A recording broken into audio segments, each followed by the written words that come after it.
গ্রীষ্মের ফিরা সূর্যাস্ত দেখা এক অসাধারণ অভিজ্ঞতা। এখানকার প্রাকৃতিক সৌন্দর্য আর শান্ত পরিবেশ মনকে যেন ছুঁয়ে যায়। সন্ধেবেলা যখন ফিরার আকাশ কমলা, গোলাপি আর লাল রঙে ভরে ওঠে, তখন সে দৃশ্য ভোলার মতো নয়। হ্যালো এভরিওয়ান, আমি শাইনি। কেমন আছেন আপনারা সবাই? আমি তো বেশ ভালোই আছি। আজকের নতুন একটি ভ্লগে আপনাদের সবাইকে স্বাগত জানিয়ে শুরু করছি ভিডিওটা। চলুন, এখন আমরা যাচ্ছি ফিরার বিখ্যাত সানসেট পয়েন্টে, যেখান থেকে পুরো সানসেটটা অসাধারণ সুন্দরভাবে আমরা উপভোগ করতে পারবো।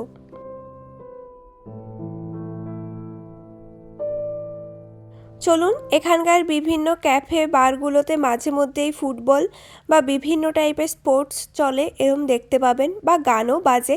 এই রাস্তাটিও বেশ অসাধারণ সুন্দর, নিরিবিলি। ওই যে ওইখানে একটা স্টোর আছে যেখানে হালকা লাইট জ্বলছে। এখনও যেহেতু সন্ধে হয়নি, তাই রাস্তাটা বেশ ভালোই লাগছে। সন্ধ্যের পর হয়তো আরও বেশি সুন্দর লাগবে।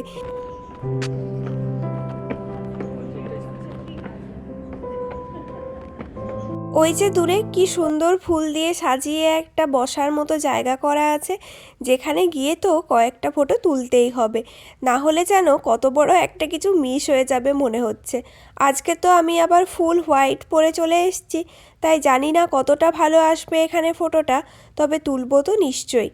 ফটো তোলার পর সোজা এসে হাজির হয়েছি এই সানসেটের পয়েন্টে, যেখানে দেখলাম অনেক আগে থেকেই প্রচুর মানুষজন এসে ভিড় জমিয়েছেন, তাই আমরাও সেই ভিড়ের মধ্যেই একজন হয়ে দাঁড়ালাম।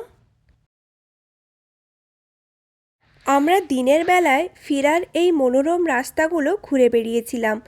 এখানকার সাদা বাড়িঘর, নীল ছাদ আর সরু গলিগুলো ছবির মতো সুন্দর। তবে বিকেল গড়াতেই আমরা একটি উঁচু স্থানে এসে বসলাম, যেখান থেকে পুরো সানসেটটা পরিষ্কার করে দেখা যায়। ধীরে ধীরে সূর্য যখন দিগন্তে ডুবছিল, আকাশের রং প্রতি মুহূর্তে বদলে যাচ্ছিল। সে এক স্বপ্নীল দৃশ্য। ফটোগ্রাফাররা এই মুহূর্তটি ক্যামেরাবন্দি করার জন্য ছুটে আসে, আর আমরা শুধু মুগ্ধ হয়ে দেখছিলাম। ফিরার সূর্যাস্ত বিশ্বজুড়ে এতটাই বিখ্যাত যে বহু মানুষ শুধু এই সূর্যাস্ত দেখার জন্যেই এখানে আসেন। এই সুন্দর দৃশ্য আপনারাও উপভোগ করুন। আমি কিছুক্ষণের জন্য চুপ থাকি। এখানে থাকবে বলছি, অসুবিধা নেই।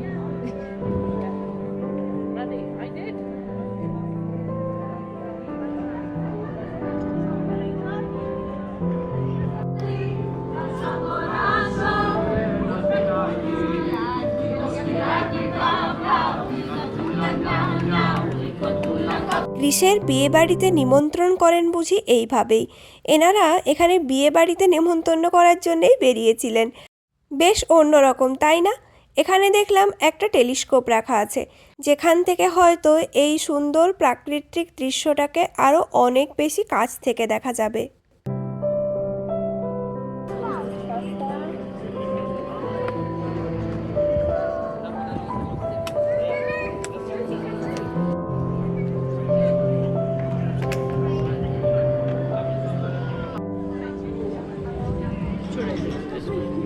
হ্যাঁ ঠিক আছে, আমি এখানে অবধি আছি। সূর্য অস্ত যাওয়ার পরে ফিরার চিত্র সম্পূর্ণ পাল্টে যায়।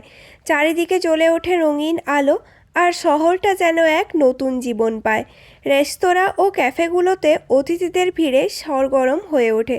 সরু গলিগুলোতে মানুষজন হেঁটে বেড়ায়, গল্প করে আর হাসে। ফিরার রাতের বেলার পরিবেশ খুবই প্রাণবন্ত আর আরামদায়ক। এখানকার রাস্তাগুলোতে হাঁটতে হাঁটতে আমরা অনুভব করছিলাম এক অন্যরকম প্রশান্তি। এই ছবিটাকে যদি দেখে মানুষ,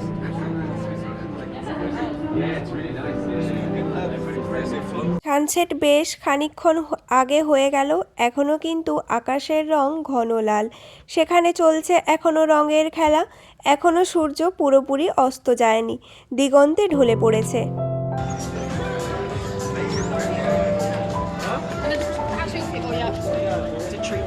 ফিরাতেও বেশ সুন্দর সুন্দর কিছু দোকান আছে, যেগুলো তো অসাধারণ সুন্দরভাবে সাজানো, আর লাইটের খেলা যেন এগুলোকে আরও বেশি চমৎকার করে তুলছে।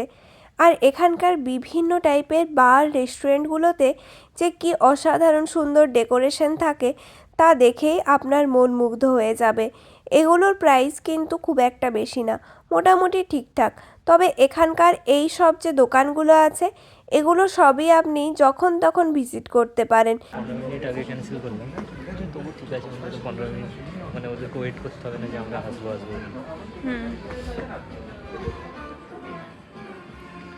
ফিরাতে এসে সুভেনিয়ার কেনাকাটা করাও কিন্তু এক দারুণ অভিজ্ঞতা। এখানকার দোকানগুলো শুধু জিনিস বিক্রি করে না, বরং গ্রিসের সংস্কৃতি ও সৌন্দর্যের একটি অংশকে ধরে রাখে।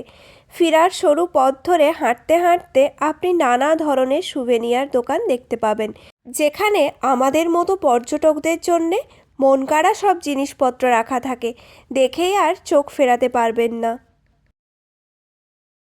ফিরাতে দেখলাম বিভিন্ন রকমের সুভেনিয়ার পাওয়া যাচ্ছে, তবে আপনি কি কিনবেন যেটা আপনার গ্রিস ভ্রমণের স্মৃতিকে আরও সজীব রাখবে তা নিয়ে ভাবতে গেলে অবশ্যই প্রথমে পড়ে সেরামিকের জিনিসপত্র। সাথে এখানে লাভা রক দিয়ে বিভিন্ন টাইপের আপনি নেকলেস বা জুয়েলারি পেয়ে যাবেন।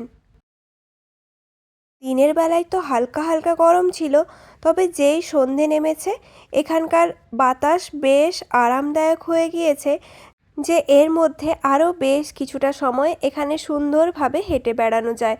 জাহাজটিকে কত ছোট্ট লাগছে দেখুন চোখের পলকে।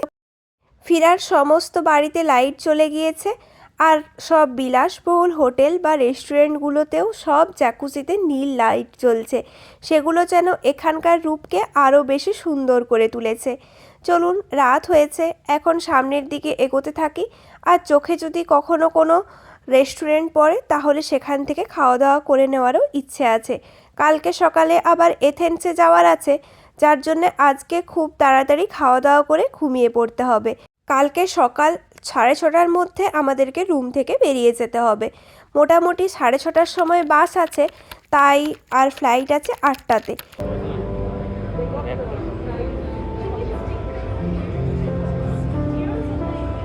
আমরা খাবারের খোঁজেই বেরিয়েছিলাম। রাস্তায় আস্তে আস্তে ফোনে বেশ কিছু খাবারের জায়গা চেক করলাম, যেখানে দেখলাম এই চাইনিজ রেস্টুরেন্টটা আছে, তো আজকে চাইনিজ খাওয়ারই ইচ্ছে ছিল। তবে হঠাৎ করে দেখলাম এটা আশ্চর্যজনকভাবে ফাঁকা, তাই হাঁটতে হাঁটতে আমরা এসে পড়েছি ইন্ডিয়ান রেস্টুরেন্টে। ইন্ডিয়ান মানুষ ইন্ডিয়ান রেস্টুরেন্ট দেখতে পেলে সেটাকে আর খুব একটা বেশি অদেখা বা ইগনোর করে থাকতে পারি না, তাই চলে এলাম এখানে ইন্ডিয়ান রেস্টুরেন্টে খাবো। গ্রিসের ইন্ডিয়ান রেস্টুরেন্ট খুঁজে পাওয়া কিছুটা অবাক করার মতো হলেও ফিরার মতো জনপ্রিয় পর্যটন কেন্দ্রে এমন রেস্টুরেন্ট আপনি যখন তখন পেয়েই যাবেন। এখানে আমি মেনু কার্ডটা দেখছি কি অর্ডার করা যায়। দেখলাম প্রচুরই অপশান আছে, তবে তার মধ্যে থেকে একটা কিছু দুটো কিছু সিলেক্ট করা একটু কঠিন, তাই একটু টাইম লাগিয়ে অর্ডার করে দিলাম বাটার চিকেন, বাটার নান, সাথে প্লেন রাইস। 5-6 দিন হলো যেখানে ভাতের কোনো নিশানা আমরা পাইনি, তো ভাত পাওয়ার পর ভাত তো অর্ডার দিতেই হবে, আর এই দুটো সাথে দিয়ে দিয়েছিলাম। চলুন তাহলে এই সুন্দর রাজকীয় খাবারটি খেয়ে আজকের মতো ডিনারটা কমপ্লিট করি। খাবারের স্বাদ ছিল অসাধারণ, ঠিক যেন বাড়ির তৈরি খাবারের মতো। বিদেশ বিভুঁয়ে এমন পরিচিত স্বাদের খাবার পেয়ে মনটা সত্যিই ভরে যাচ্ছে।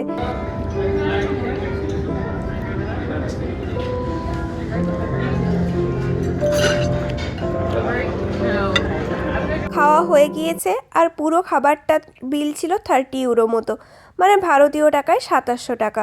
রেস্টুরেন্টটিও ছিল বেশ সুন্দর, আর তাদের ব্যবহারও ছিল বেশ ভালো। চলুন আমরা রেস্টুরেন্ট থেকে বেরিয়ে গেলাম।